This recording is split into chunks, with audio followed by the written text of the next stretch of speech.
Assalamualaikum warahmatullahi wabarakatuh.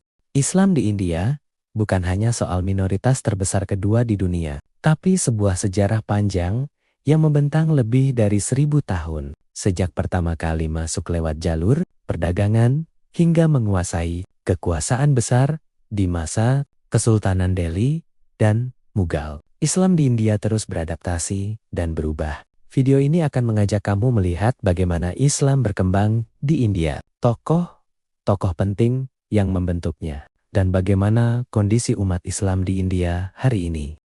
Islam pertama kali sampai di India sekitar abad ke-7 Masehi, bukan melalui angkatan perang besar, tapi melalui pedagang Arab yang berlayar ke pesisir barat, seperti Gujarat, Malabar, dan Sind.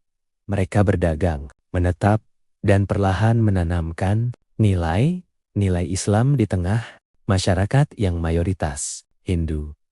Penyebaran awal ini cenderung damai dan terkait dengan ekonomi, sehingga komunitas Muslim mulai tumbuh di kota pelabuhan. Beberapa abad kemudian, pola masuknya Islam berubah. Di abad ke-8 Masehi, Panglima muda dari dinasti Umayyah, Muhammad bin Qasim, menaklukkan wilayah Sindh. Melalui penaklukan ini, Islam hadir bukan hanya sebagai agama pedagang, tapi juga sebagai kekuasaan politik. Sindh pun menjadi salah satu basis Muslim awal di anak benua India, yang menjadi cikal bakal komunitas Islam yang lebih terstruktur.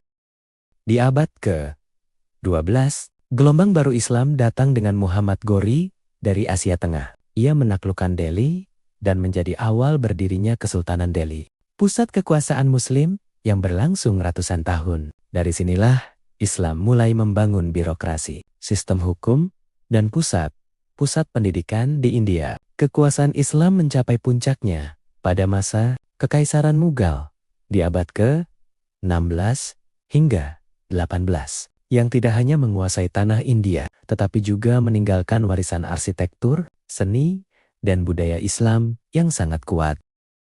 Dalam sejarah panjang ini, banyak tokoh yang membentuk wajah Islam di India. Pertama, Muhammad bin Qasim, meskipun datang sebagai komandan militer, dikenal karena memperlakukan penduduk non-Muslim dengan kebijakan yang relatif toleran. Keberhasilannya di Sindh membuka jalan bagi komunitas Muslim yang stabil di pesisir barat, yang menjadi poros penting bagi perkembangan Islam di masa depan.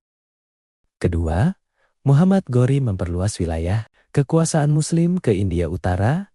Kemenangannya di Delhi menjadi dasar berdirinya Kesultanan Delhi, yang kemudian membentuk administrasi, sistem peradilan, dan pusat ilmu pengetahuan Islam. Dari masa ini, Islam tidak cuma agama orang Arab atau orang asing, tapi sedikit demi sedikit menjadi bagian dari struktur politik dan sosial India. Di masa modern, tokoh pembaru muncul untuk menjawab tantangan kolonialisme dan modernitas. Shah Waliullah Dahlawi 1703 sampai 1762 menekankan pemurnian ajaran Islam, penerjemahan Al-Quran ke bahasa Persia, dan penguatan peran ulama sebagai pelindung umat. Ia menanamkan tradisi keilmuan yang kuat, sehingga muncul banyak pesantren dan jaringan ulama di India.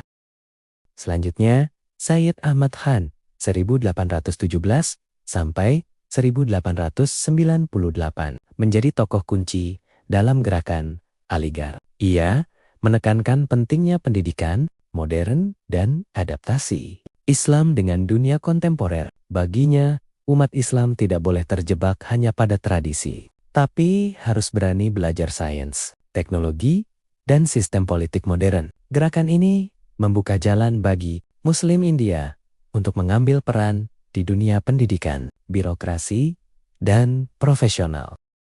Satu tokoh lain yang sangat berpengaruh adalah Muhammad Iqbal 1877 sampai 1938. Ia adalah pemikir yang menggabungkan filsafat Islam dengan nasionalisme. Iqbal menekankan kebangkitan identitas Muslim India dan menginspirasi ide sebuah negara Muslim terpisah yang kelak menjadi dasar berdirinya Pakistan. Melalui pemikirannya, Islam di India tidak lagi hanya soal ibadah, tapi juga soal ideologi, identitas politik, dan perjuangan.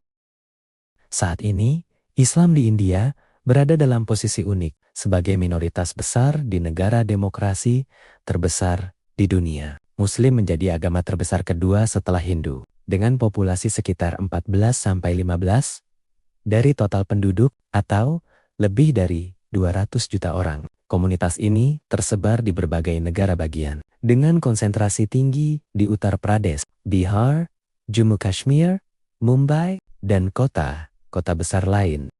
Di tingkat hukum, India adalah negara sekuler. Konstitusi menjamin kebebasan beragama bagi semua kelompok, termasuk Muslim. Mereka bebas membangun masjid, mengadakan pendidikan agama, dan menjalankan ibadah sesuai keyakinan. Banyak lembaga pendidikan Islam, seperti pesantren, madrasah, dan universitas Muslim, yang terus berkembang dan melahirkan ulama, akademisi, dan tokoh masyarakat.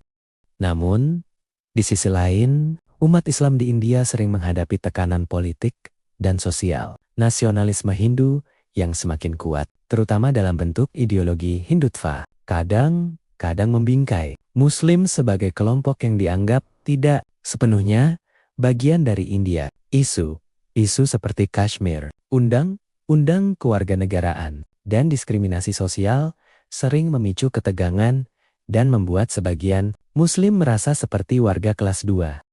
Di tengah situasi yang kompleks, banyak ulama dan aktivis menekankan pentingnya dialog, solidaritas lintas agama, dan pendidikan. Mereka menyatakan bahwa secara umum, umat Islam di India masih aman menjalankan ibadah, tetapi tetap perlu waspada terhadap arus intoleransi dan ujaran kebencian yang bisa muncul kapan saja. Jika kita menarik garis besar, sejarah Islam di India menunjukkan bahwa Islam tidak datang hanya sebagai agama, tapi juga sebagai kekuatan politik, budaya, dan intelektual dari jalur perdagangan dan penaklukan militer. Lalu, melalui Kesultanan Delhi dan kejayaan Mughal, hingga munculnya tokoh pembaru seperti Shah Waliullah, Sayyid Ahmad Khan, dan Muhammad Iqbal. Islam di India terus beradaptasi. Di masa kini, umat Islam di India berada di persimpangan antara kebebasan konstitusional dan tekanan politik, sosial. Namun, dengan jumlah yang besar, tradisi keilmuan yang kuat, dan ruang demokrasi yang tersedia, Muslim India masih memiliki peluang besar untuk terus berkembang, menjaga toleransi, dan berkontribusi bagi kehidupan bangsa secara keseluruhan. Jadi, Islam di India bukan sekadar minoritas, tapi sebuah sejarah yang panjang dan dinamis, mulai dari pedagang dan penakluk, hingga tokoh pembaru dan kehidupan Muslim modern hari ini. Sekian pemaparan materi dari kelompok kami. Kurang lebihnya, kami mohon maaf. Wassalamualaikum warahmatullahi wabarakatuh.